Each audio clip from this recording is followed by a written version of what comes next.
Luces, Sonido, cámara. ¿todos listos? 3, 2, 1, acción. Aquí comienza un espacio lleno de artes, de múltiples temas, conversaciones entretenidas Y otras no tan cómodas. pero todas muy necesarias. Todo visto desde los ojos y la experiencia de artistas. algunos cuerdos. Y otros no tanto. Esto es De la Escena a la Bueno, Vida. bienvenidos a Más que un episodio podcast, de la conversaciones El día de con hoy mucho nos merengue. tomamos aquí Monserrate con Comencemos. Moe Piayu, Maricela Ortiz, que es nuestra invitada del día de hoy, que nos va a hablar un poco sobre la cultura guayú y sobre su libro, que es El Camino de una Guayú. Ella escogió que nos viniéramos aquí a Monserrate, porque así como en su libro, esta travesía, porque para mí es una travesía volver a hacer ejercicio, nos va a sorprender un poco con la cultura. Entonces, bienvenida, Mari, ¿cómo estás? Buenos días. No, feliz. Estoy aquí retando a Adrián a ver quién saca la lengua. Entonces, bueno, ya empezaremos a hablar sobre este libro y sobre la cultura guayú, así que no se despeguen porque esto comenzó. Bueno, Mari, entonces cuéntanos un poco de ti, para que la gente sepa quién es Maricela Moe Piayu. Bueno, Maricela Ortiz Epiayú, es lo que quiere decir Moe Epiayú. Es una indígena guayú, Sí, vegana. Yo soy vegana hace algunos años. Participo también como activista vegana. Como ves, llevo mi capa, como, transmitiendo el mensaje del veganismo. Sí, a través del deporte. Aprovechamos mucho esta vitrina para hablar del amor por los animales, y no es solamente el amor por un gato, por un perro, sino por todos los animales. Para aquellas personas que se consideran animalistas porque tienen un gato, pero se comen la vaquita, no son animalistas. Sí, Entonces, es lo que hacemos nosotros los veganos, transmitir ese mensaje a través del deporte, que podemos practicar un deporte exigente, sí, sin tener necesidad de consumir animalitos. ok. ¿Y quién es Maricela Moe Piayu? Bueno, Maricela Moe Piayu. O Piayu, porque el Moe es, como nos dices, es Sí, mi nombre. los 3 puntos del... Exactamente. Pues el Epiayú Sí. es mi casa como indígena guayú. Las madres, cuando se casan y se van a un lugar diferente, a su resguardo, su ranchería, como se llamaba en esa época, Sí, fundaban su ranchería. En este caso, y acorde a la ranchería es el apellido. exactamente, ahí se expande la familia, el apellido. Entonces, en este caso, mi bisabuela fue la que conformó el resguardo de donde yo nací, que es Loma Mato.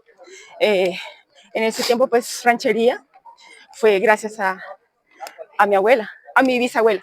Ella se casó y se fue a este lugar, construyó su primera casa, ya tuvo sus hijos, y cuando crecieron, pues cada uno hizo su casa en este lugar, dejó allá su huella, y de ahí viene la casta Epiayú. O sea que todos los Epiayú son una misma casta, por decirlo así, es una misma familia guayú. Exacto, sí. Ah, ok. Sí, que es esa herencia matrilineal que no se hereda, no sé el apellido del papá, sino de la mamá. Qué curioso, ¿no? Generalmente como en el resto de la cultura occidental, podríamos decir, se pone el nombre del papá, pero en la cultura guayú, según entiendo, o lo que estás diciendo, es el apellido de la mamá, Ajá, de la matrona, sí. o como se le dice sí, como a la abuela, Sí, sí, puede ser la matrona, sí, es la dueña del chuzo. sí, la anciana sí, la mayor de la familia, la que funda en este lugar con su primera casa. Ok. Sí. Bueno, esto es una excusa también para hablar del libro que escribiste, ¿no? Que es El Camino de una Guayú. Por eso me trajo hasta aquí. ¿Qué es El Camino de una Guayú? ¿De qué trata este libro? Bueno, El Camino de una Guayú es, de cierta manera, un homenaje a esa mujer luchadora. Cuando usted tenga la oportunidad de conocer este libro, Sí, será impactado por esas mujeres fuertes que existe no solamente en la cultura guayú, sino en todas las sociedades, donde a veces no valoramos el esfuerzo de una madre, porque creemos que porque es la madre es la que tiene que hacerlo todo, desde atender al esposo y los hijos. Muchas veces las madres no son visibilizadas por los hijos, ni siquiera por el esposo. Sí. Sí, son, en muchas partes son como las empleadas que atienden el marido, los hijos, y nadie tiene en cuenta su trabajo. Entonces, como rendirles homenaje a esa mujer, no solamente en la cultura guayú, sino en todas las clases sociales, si se puede decir. También es contar un poco la forma como se vive dentro de la cultura guayú. O sea, como se vive dentro de las rancherías guayú. Exacto, sí. Ok.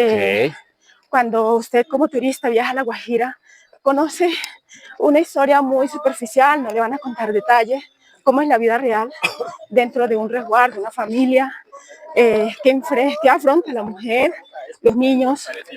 Eso no se alcanza a conocer en un viaje de 3 días, o eso se conoce estando dentro de la cultura. De la cultura, sí. Bueno, en este caso estando dentro del libro. O también. Ah, aquí está. Lea, papi, lea, porque entonces aprovechamos la pausa del juguito para preguntarle a Mari. Mari, ¿qué es lo más representativo, lo que más quisieras rescatar de la cultura guayú? Bueno, la artesanía es lo que más hace reconocer la cultura guayú, ¿no? Pero también está la danza, creo que es de lo que más me gustaría rescatar, porque se ha perdido un poco. Ya simplemente ahorita es como una muestra para el turismo, no hay como una profundidad. Ya no tiene una tradición. Exactamente, y no se muestra esa profundidad, el origen de la yonda como tal. Simplemente no, danzan ahí, explican cosas muy... Bueno, y para los ignorantes, porque obvio yo sé que es la yonda, obvio. Para los ignorantes que no sabemos qué es la yonda, ¿qué es la yonda? Yonna. Sí. Bueno, la yonna es la danza que hacen los jóvenes guayú y las señoras también, cuando se visten de rojo, se pintan la cara y danzan al son de los tambores. Eso es la yonna. La palabra yonna quiere decir baile. ¿Y eso es una danza ritual para qué? ¿Para celebrar la vida? ¿Para el cambio de niña a mujer? ¿O para conquistar? ¿Para celebrar matrimonio? ¿O qué? ¿O solo es por pachanga?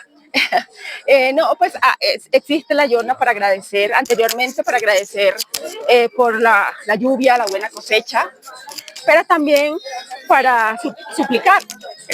Cuando se necesitaba el favor de Malegua, Dios, el ser supremo, se hacía la yonna para pedir que enviara la lluvia. Porque el campo se estaba secando, las fuentes hídricas se secaban. Pero también cuando había quebranto de salud, cuando había niños o adultos enfermos también, se convocaba a la familia a través de la yonna para que todos vinieran a apoyar esa súplica a Dios para que esta persona pudiese superar ese quebranto de salud. Respecto a eso, yo siento que a veces no, hoy en día, en general, en la cultura que tenemos, abandonamos mucho las tradiciones, ¿no? Como que digamos que se valora con esta idea de lo bohémico, ¿no? Entonces soy bohémico y soy cultural porque voy a un museo, pero entonces la cultura se abandona solo ahí, en el museo, ¿no? Sí. Y a nuestro alrededor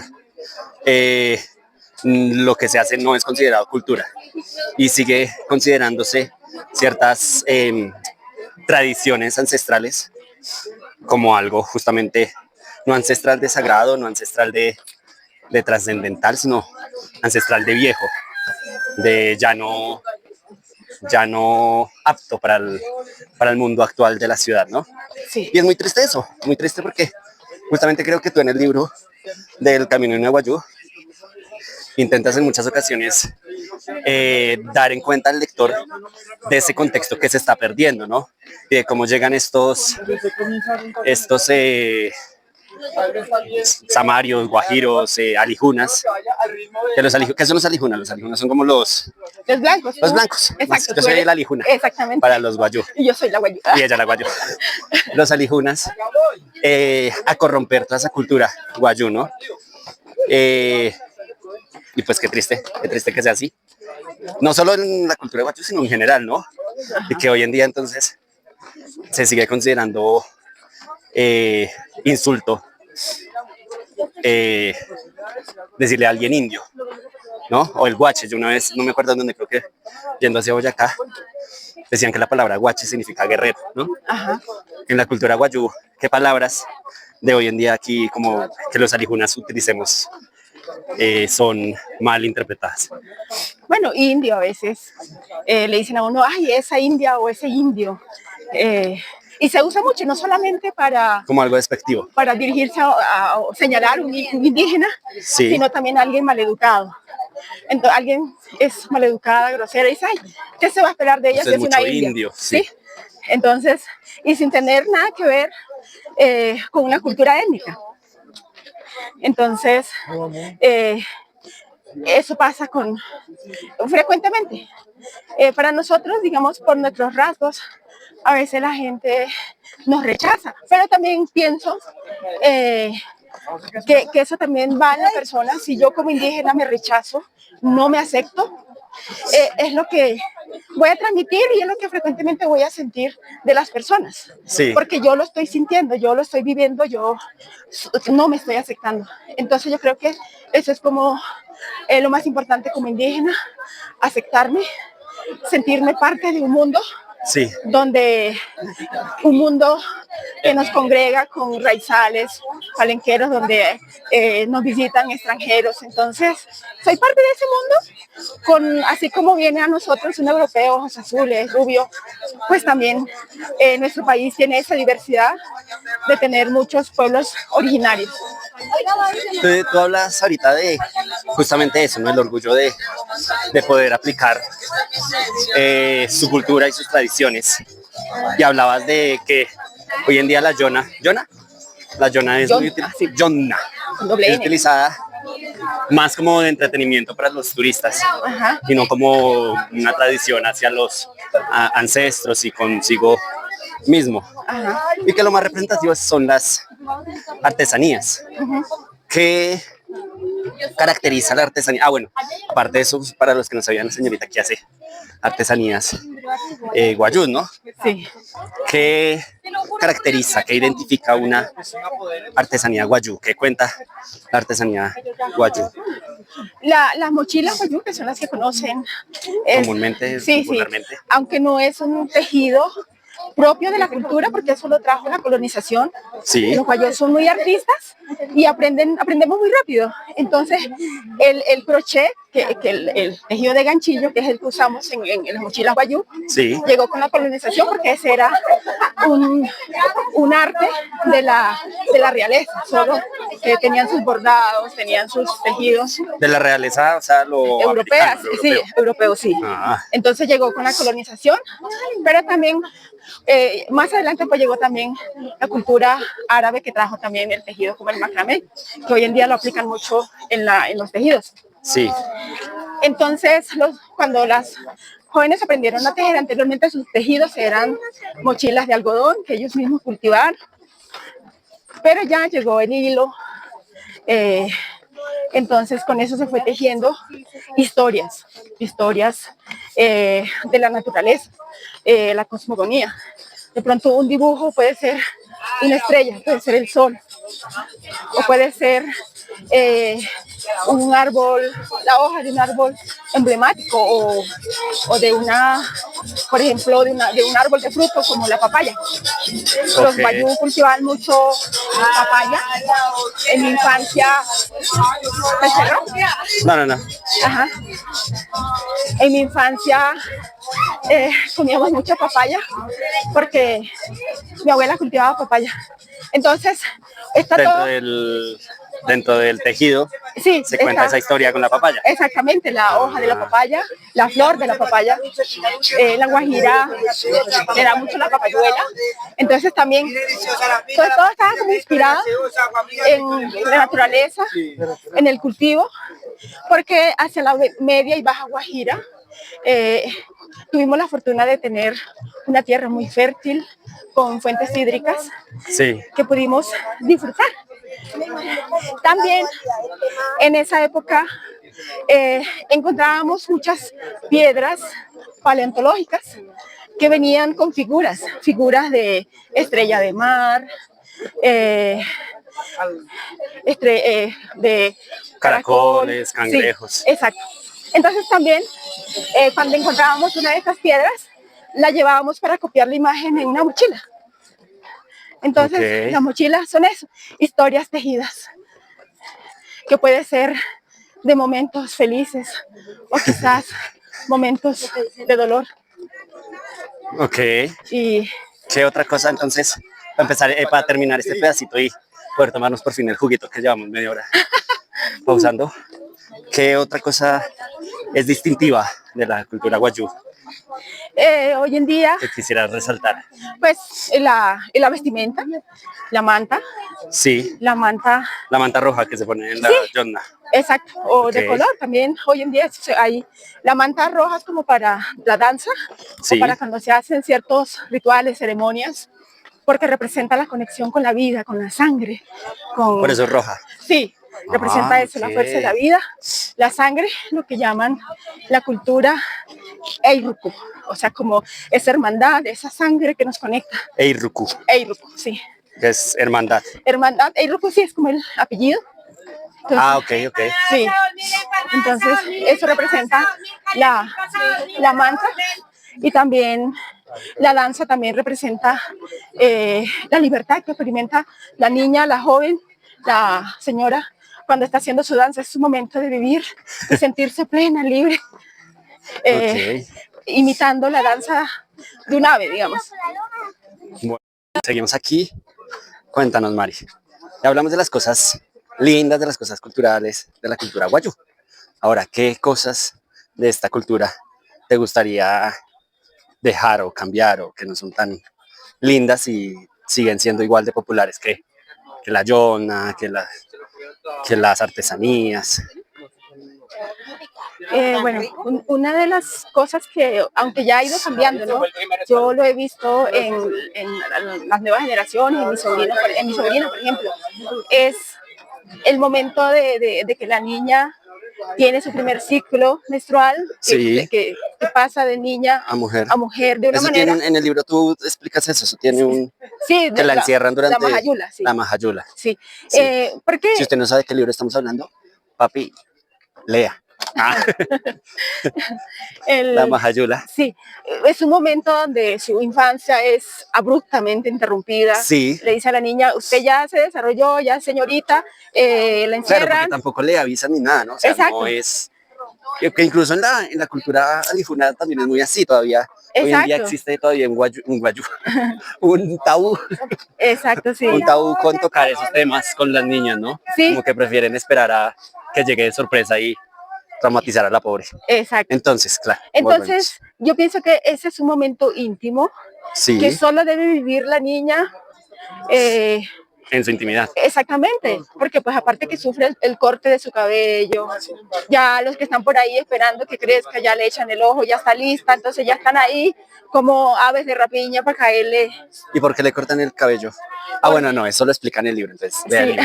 Sigamos. Sí, no, sí, es precisamente como Que lo cortan y los exactamente, sepultan, ¿no? sí, como Por la podar un árbol para fertilidad y que todo sea, exactamente, para que sea más frondoso, para que tenga mayor fruto, digamos. Sí, Entonces la poda como de la poda del árbol como... exactamente. La poda de la niña como si fuera un Sí, árbol, como más que o ya, menos. exactamente, aquí desaparece la niña a Sí. través del Y corte aparece la mujer. Exactamente. Entonces, ¿Qué otra situación? entonces, eso ha ido cambiando. Sí, El encierro también ya es menos tiempo. Entonces, esos matrimonios forzados que en su época fueron muy duros. Entonces yo pienso que pues, también se ha ido cambiando, porque yo creo que cada uno, si estamos ya muy avanzados, aunque es parte de una tradición, de una cultura, pero yo creo que la mujer precisamente tiene derecho a elegir.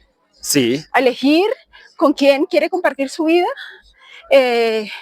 Y no forzado, que le presenten ahí a alguien, no, es que tú le gustaste a fulano y no importa si es de la misma edad, si es 100 años mayor que ella, pero ese es.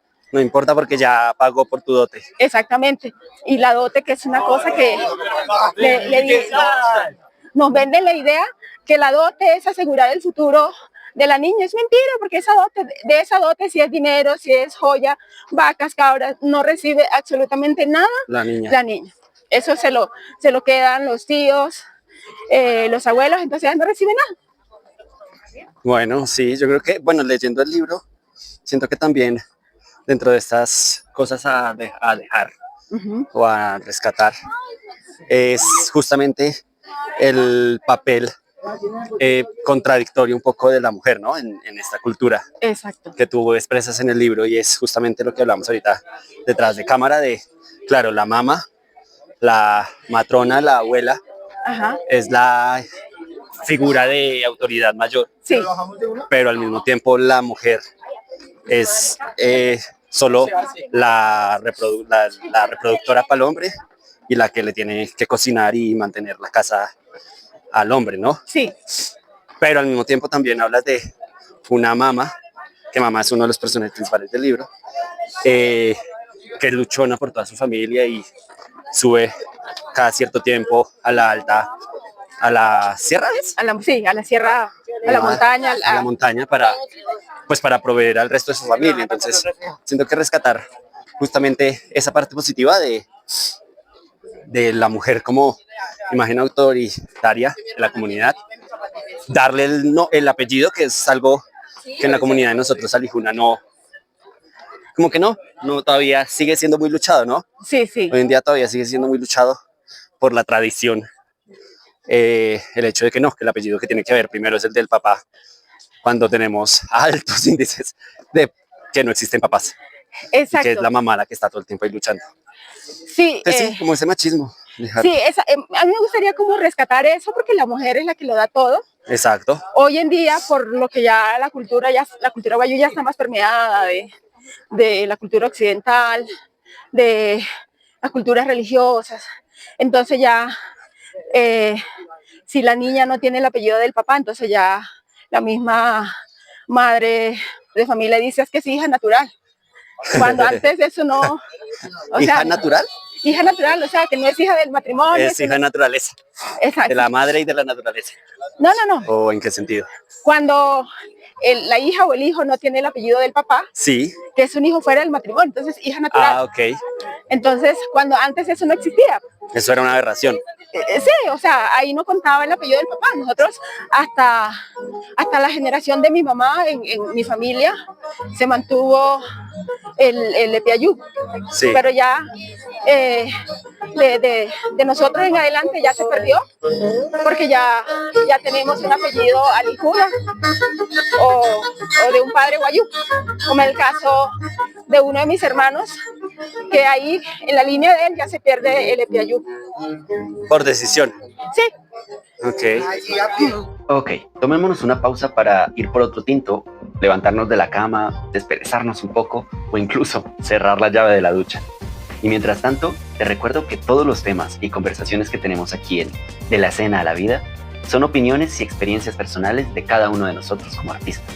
Por ello, ten presente que este espacio no es creado con fines académicos, ni mucho menos con intención de ofender a alguien.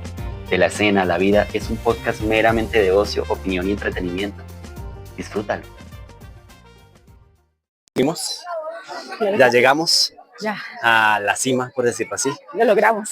Y justamente esta idea o esta invitación que nos hizo Mari de venir a caminar Monserrate, como su libro que dice que es el camino de una guayú. ¿Por qué? ¿Por qué caminar? Porque también, para los que no sepan, Mari hizo una maratón, porque fue la señora maratón, de caminar desde aquí hasta La Guajira, ¿cierto? Sí, Bogotá, Todo esto hasta en torno Barrancas. hasta Barrancas. ¿Y esto en torno a qué? ¿Por qué el camino de Naguayú? ¿Por qué caminar y subir Monserrate de esta manera? ¿Y por qué esta caminata hasta Barrancas? Bueno, porque la vida nos lleva a eso, a caminar, a alcanzar unas metas. En la dificultad del camino nos damos cuenta que así es todo en la vida. Si tú quieres algo, debes ir por ello sin importar la exigencia que hay hasta llegar a la cima. Paso a paso vas llegando a ese sueño que está allí en la cima. Sí. Lo quieres alcanzar. Y el camino, la travesía de Naguayú fue caminar desde Bogotá hasta Barrancas, mi pueblo. Fue un camino de retorno al origen, para yo volver a lo que soy como indígena. Cuéntanos qué es este vestuario que tienes puesto, que es tradicional de la cultura guayú. Bueno, ¿Cómo se llama? Porque habíamos hablado del de la yonna, ¿no? Ujú. Que es rojo y es para la fertilidad, para reunir como con los espíritus y los ancestros. exacto. Y esta que tienes puesta. Bueno, realmente esta es la manta guayú, Sí. que para ciertos momentos el color, digamos que para la yonna se usa tradicionalmente el rojo. Sí. Y de ahí en adelante, digamos, para mí tiene un significado el color lila. Entonces cada persona lo puede utilizar con su conexión en ese momento Ok. con la naturaleza o el color que más la conecta. En mi caso yo estoy conectada con el lila, digamos. Entonces yo uso estos colores que me hacen sentir como, sí, más conectada conmigo misma, con el universo, con la madre tierra. Oh, lindo. Sí. Bueno, ahora sí continuemos con el... bueno, y las bueno, no se alcanzan a ver. Ay, Sí. uy, mira así, mira así. Mira. Y las alpargatas Bueno, que... estas son las guaireñas, Sí. las sandalias bayú, es como el calzado que desde que tengo memoria siempre hubo guaireñas. No sé si antes la suela era con piel, no me tocó esa época, pero ya yo nací como en la época del caucho. Los guayús somos recicladores por naturaleza, porque esto se obtuvo de un caucho, de una llanta, De una llanta de un carro. sí, desechada por ahí a la Oye, qué orilla de la cool. carretera. Ellos lo reciclan y Sí. hacen la suela de sus calzados, porque son muy resistentes para Para caminar, que aparte en el libro hablas mucho Exactamente. de eso, de un montón de kilómetros que tienen que recorrer día a día. Exacto. Que volvemos a la misma conversación que teníamos ahorita mientras pasábamos por entre, que hablabas de veganismo, mientras pasábamos por entre la fritanga, las gallinas Ay, sí, la y el tristeza. marrano ahí tirado. Y es justamente el camino, ¿no? Así como el libro que llama El camino de una guayú, así como este camino que nos vinimos hasta Monserrate, y así como el camino que te pegaste desde Bogotá hasta tu lugar Barrancas, natal. sí, Pues también la simbología, se podría decir, de estas sandalias, Ajá. de estas, ¿cómo fue que dijiste? De estas Guaireñas. guaireñas. Ujú. Ahora, ya entrando en materia, bueno, antes de entrar en materia a este libro que tienen que leerlo para entender todo lo que hemos estado hablando durante estas 2 horas. No, la verdad, no sé cuánto llevamos hablando, pero lo que llevamos hablando. Cuéntanos cómo es ser vegana, cómo es el veganismo. Bueno, yo creo que dentro de la cultura guayú, a lo mejor soy la única vegana, que ha sido toda una experiencia de cuando se lean el libro, Sí. van a entender por qué. Porque es tan extraño ser vegano en una comunidad guayú. Exactamente, aunque en realidad los guayú no es que seamos tan carnívoros como parece. Realmente fuimos criados con mazamorra de maíz, chicha de yuca, de auyama. Fue una ¿De alimentación. yuca? Sí, Ok. se hace un fermentado de Sí. yuca, es lo máximo, es como lo más parecido a un fermentado de piña, es muy rico. Cosas que de pronto deberíamos rescatar, porque ya no se hace este fermentado de yuca ni de auyama en las comunidades, se ha perdido bastante. Nosotros lo vimos porque mi abuela era agricultora y ella sembraba yuca, y de ahí mismo, hoy en día ya casi nadie cultiva la tierra. Sí. Entonces se fue perdiendo un poco eso. Pero igual también dentro de las tradiciones que hablas en el libro, Ujú.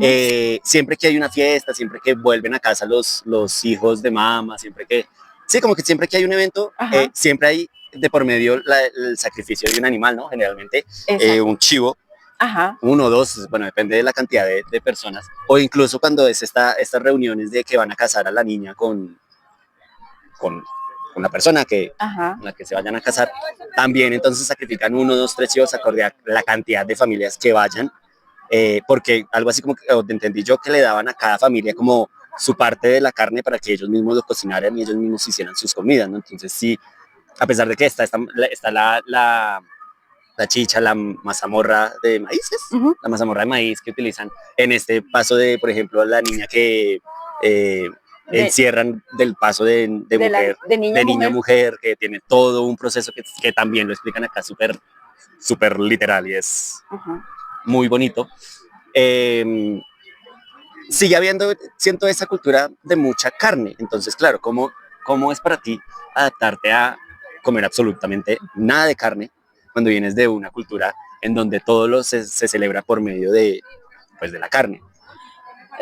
Yo creo que es, bueno, cuando llegas a una conciencia de que todos los animales en el momento de ser sacrificados sienten miedo, Sí, para las personas que si en algún momento tú vas a un matadero y te acercas a una vaca, en el momento que está siendo sacrificada. atada, Sí. ¿sí? Cuando le ponen el lazo y la llevan por el pasadizo Uf, hacia la muerte, ella sabe a lo que va y la vaca va temblorosa. sí, Sí, de hecho, sabemos por nuestra cultura distinguir el dolor en la carne.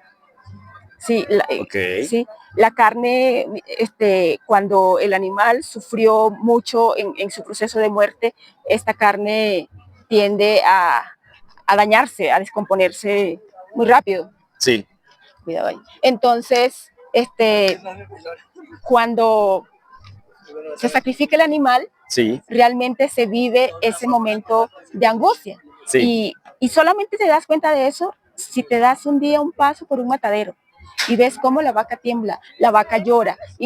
Pero si vas a una cabra, por ejemplo, uno de los animales más escandalosos en el momento del sacrificio es la cabra. Y ella trata, hay cabras que a veces logran escaparse de ese momento, pero es muy, muy doloroso, es traumático escuchar los gritos de una cabra, los gritos de una gallina, los gritos de un cerdo. Entonces, eso te lleva a la conciencia para saber y darte cuenta de que así como te asusta un momento donde sientes tu vida en peligro, sí. te lleva a, a percibir en el animal que está sintiendo lo mismo que tú experimentas en ese momento donde tu vida está en riesgo. Ok. ¿Y cómo suples entonces la alimentación que necesita? Pues porque el cuerpo generalmente necesita ciertas vitaminas que se supone que las traen solo los animales, ¿no? ¿Cómo suple entonces un vegetariano este tipo de alimentación? Pues nosotros como veganos aprendemos, tenemos asesoría de nutricionistas veganos también, donde estudiamos un poco. En mi caso, yo ya tengo como un listado de frutas, vegetales, de donde puedo absorber las vitaminas, sobre todo la vitamina B12 que la encontramos en todos los frutos morados, rojos. Entonces ahí tenemos podemos aprovechar de estos frutos, esta vitamina, de algunos frutos secos también. Entonces, se puede, con una alimentación balanceada, se puede lograr llevar una vida sana, saludable, a través de alimentación de origen vegetal, sin tener que sacrificar la vida de un animal. ¿Cuántos años llevas siendo vegana? Creo que estoy, sí, llegando a los 15 años de ser vegana. De ser vegana, sí.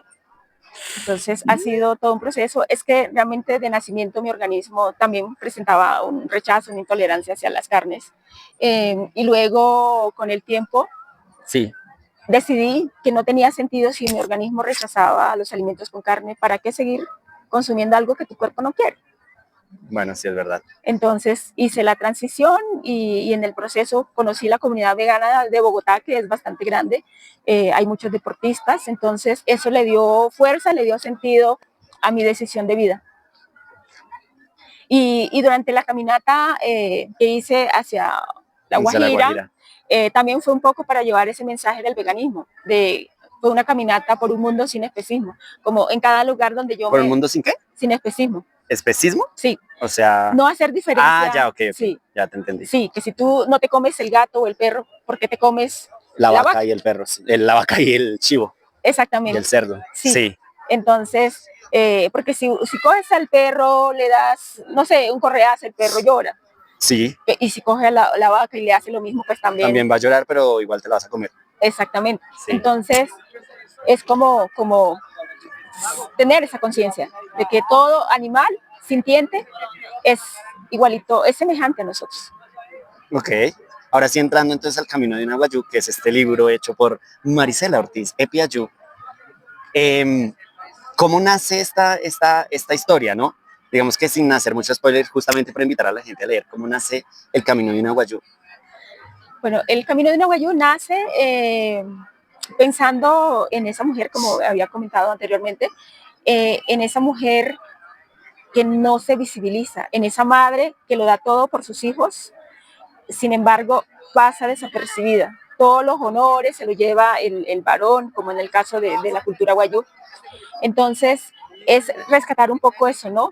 Que aquí en el libro van a encontrar esas mujeres que lo dieron todo, que a pesar de las caídas, de las dificultades, fueron mujeres fuertes que nunca se desmayaron, nunca desmayaron en el proceso y se mantuvieron firmes. Lo dieron todo por sus hijos. Entonces, yo creo que gracias al esfuerzo de una mamá, de una hija de mamá, es que la nieta se mantuvo.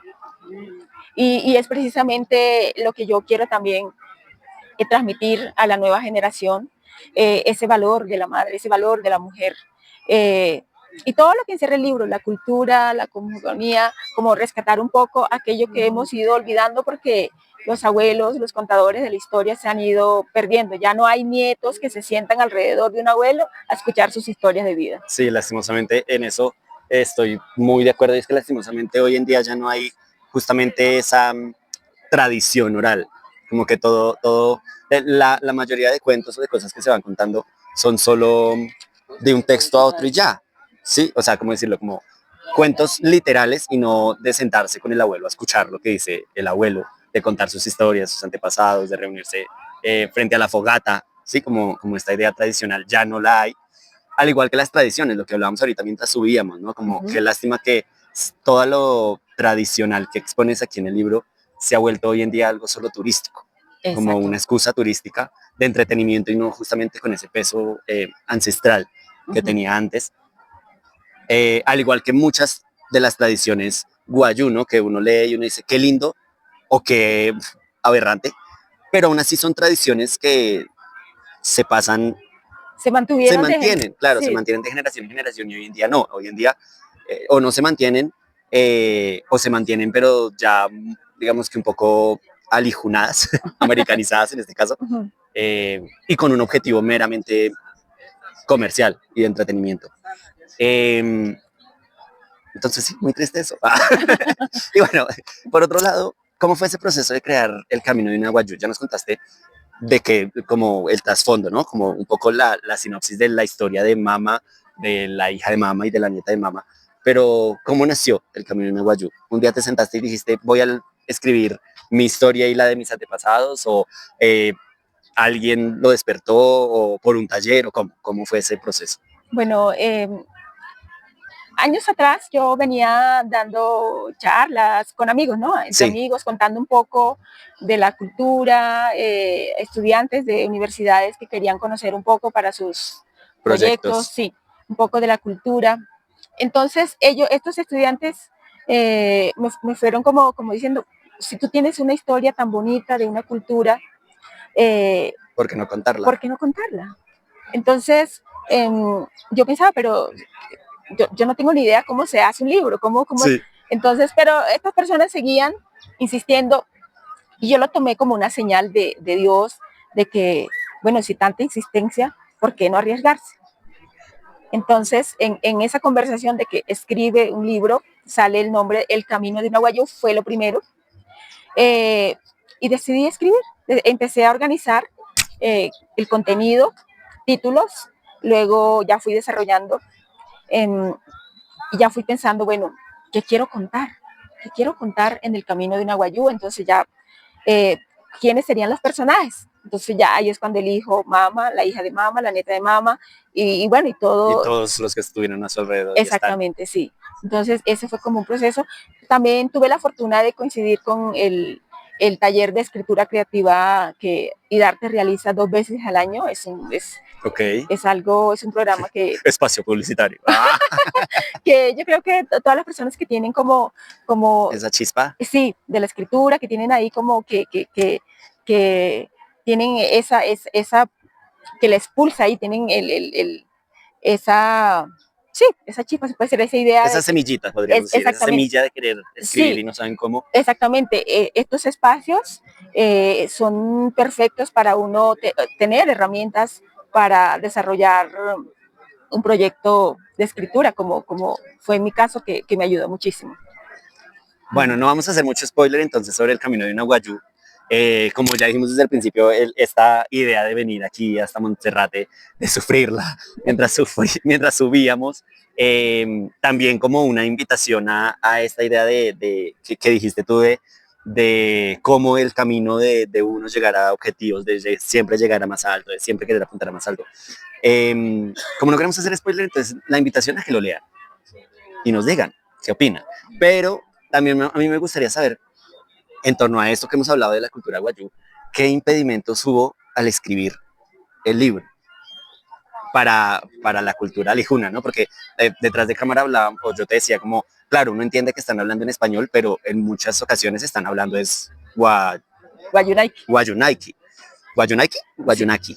No, Guayunaiki. Guayunaiki. Entonces también, por eso mismo, ¿no? Porque también los títulos están en Guayunaiki y en español. Entonces, ¿qué impedimentos hubo al escribir el libro? Bueno, yo como salí bastante adolescente de la comunidad, pues ya yo pienso alijuna, como diríamos. Sí. pero yo creo que al leer el libro, pues uno asume que está en español, pero uno asume que está en un resguardo y están hablando en Guayunaiki. Sí. Entonces, pero realmente sí, ya por el conocimiento ya por estar más en una cultura de Occidente, entonces ya está más pensado, sí, en alijuna, digamos, pero sin apartarse de la cultura. Por eso ahí, como también no complicarle la vida al lector, porque hubiese sido muy complicado escribir una página, todo en Guayunaiki, y luego al otro lado la traducción. Entonces, no quería distraer al lector, sino que de principio a fin conecte con la historia. Por eso está escrito de una manera sencilla, de tal manera que abriste el libro, empezaste la primera página y empezaste el camino. El camino, el viaje de la cultura, es como llegar, tocar una puerta y entrar a un resguardo guayú, a una ranchería guayú. Bueno, y para finalizar, ¿cuál es la invitación final en torno al camino de una guayú? Más allá de leerlo, ¿no? Como, ¿qué quieres dejar con este libro? Que sabemos que viene otro, por ahí. Claro. Nos echaron el chismecito de que viene una segunda parte, pero para eso tienen que leer el primero, ¿no? Pero sí, como, ¿qué quieres dejar como legado después de escribir este libro del camino de una guayú? Bueno, yo creo que escribir un libro permite dejar una huella, una huella que permanecerá por todas las generaciones. Sí. Entonces, y esa huella que quise dejar es contar cómo es mostrar una cultura desde las cosas bellas, las cosas no tan bellas. Y yo creo que va a servir también para rescatar un poco la cultura para las nuevas generaciones, porque hoy en día la nueva generación guayú ya crecen ya dejan, aunque en los colegios se habla Guayunaiki, pero también dentro de las casas, de la familia, ya no se habla tanto el guayú. Entonces, pues crecen los niños, se puede decir bilingües, pero sí. Pero qué bonito, como que volver a la tradición. Exactamente, sí, que no se pierda. Recordar. Exactamente, sí, que se conecten. Yo le digo a mis sobrinos cuando tengo la oportunidad de visitarlos, que amen su cultura, se sientan orgullosos de su cultura y sigan las tradiciones de los abuelos, que en lugar donde esté se sientan orgullosos de quiénes son, y qué bonito contarle a la gente que sin importar las circunstancias que tuvimos que pasar, el camino que se tuvo que transitar para llegar donde estamos, amar la cultura y estar agradecidos con ese pasado que nos formó de la manera que tocó, pero nos formó y nos hizo personas conscientes, personas que valoramos la vida y nos amamos profundamente dentro de esa cultura y de la sociedad que nos rodea. ¡Qué lindo! Bueno, pues muchas gracias, Mari Moe Piayu. Mari Piayu, por esta invitación, por aceptar la invitación. Diría gracias por traerme hasta Montserrat, pero la verdad la sufrí un poquito, pero también háganlo. Y gracias por escribir este libro, súper recomendado que lo lean. Y ya para terminar, no sé si quieras contarnos algo más sobre la cultura guayú o regálanos tus redes sociales donde podemos seguirte tanto a ti como a las artesanías que haces, porque estoy seguro que alguien que escucha y vea esto le interese más saber sobre dónde puede conseguir el libro, dónde puede conseguir las artesanías, dónde puede saber más sobre la cultura guayú, que no sea lo que nos han metido de pronto los medios o las noticias de creer que todas las comunidades indígenas son iguales, solo porque los indígenas, o sí, como son indígenas, por decirlo así. Bueno, para conocer más de la cultura, leer el libro. Lea el libro. Sí, ahí va a encontrar todo lo que no le han contado. Esta es la historia jamás contada de la cultura guayú. Así es que invitadísimos a leer el libro. Mis redes, bueno, tengo Atuhasmain, que es poseedora de sabiduría, quiere decir Atuhasmain. Entonces, Okay. Igual ahí la pondremos porque yo creo que eso la gente no. Sí, más bien. Atuhasmain, ahí está. Es Instagram, Atuhasmain y Revolución Vegana. Revolución Vegana. Para que ahí esas son mis redes. Estoy en TikTok también como Ser Cristal. Ser Cristal. Sí, ahí eso es más fácil. Bueno. Entonces, ahí van a encontrar también cositas del libro, de la escritora, de su arte y todo. Y ahí echan chismecito y mire que tengo con Maricela. Exactamente. Bueno, Mari, muchas gracias por esta invitación. No, a ti, muchas gracias por contarnos un poco sobre por tomarte el tiempo de sufrir. Igual recuerden que esto es solo un abrebocas para incentivar tanto la lectura como justamente mantener nuestras tradiciones y no quedarnos solo en lo americanizado y en creer que somos la retrochimba por tener un iPhone cuando no tenemos idea de dónde venimos. Entonces, pues nada, muchas gracias por llegar aquí. Yo creo que igual tendremos algún momento más hablando del libro en otras oportunidades. Pero por lo pronto, muchas gracias. No olviden, esto fue De la Escena a la Vida, mis redes sociales, Samu_Piso 9804 y las del podcast que están ahí. Así que nos vemos en una próxima aquí en De la Escena a la Vida, más que un podcast, conversaciones con mucho merequetengue. Chao. Chao, gracias. Gracias por escuchar nuestro podcast. Te invitamos a seguirnos en todas nuestras redes sociales para estar al tanto de todas las sorpresas y novedades. Esto fue De la Escena a la Vida. Hasta la próxima.